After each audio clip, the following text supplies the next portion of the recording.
Criminal. Not a criminal, criminal. It's long been legal for adults in Utah to openly carry a firearm, no permit needed. But before now, the only way to conceal a firearm was with a government permission slip, a concealed carry permit that costs money and requires a class to learn about the law. Several years ago, the Utah legislature tried to fix this. They passed a bill to legalize permitless carry, or the ability for adults to conceal their firearms without this permission slip.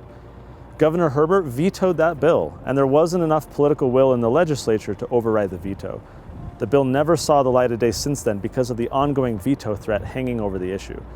But there were two people in the state legislature at the time who voted for this bill, Spencer Cox and Deidre Henderson, who are now the governor and lieutenant governor respectively. And on the campaign trail, both of them committed to sign such a bill if it were to come up again. With that in mind, legislators eagerly passed a bill this year to do just that. House Bill 60 was sponsored by Representative Walt Brooks and passed easily, mostly along partisan lines. The bill makes it legal for adults over 21 to conceal a firearm in Utah without having to obtain a permit. Now, the permit program isn't going away, and people can continue to use them, which is especially helpful for those who travel to other states that recognize and honor Utah's permit, making it easier to move around the country and continue concealing your firearm.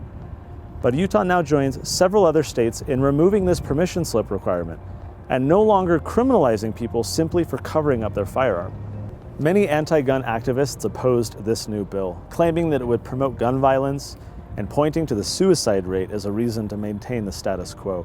But there's no data to indicate that the permit program does anything to affect gun violence or suicide at all. These are simply scare tactics used by those who support heavier gun control measures.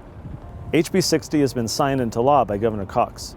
Moving forward, adults over the age of 21 in Utah can more fully enjoy their right to self-defense and no longer be criminalized merely for covering up their firearm.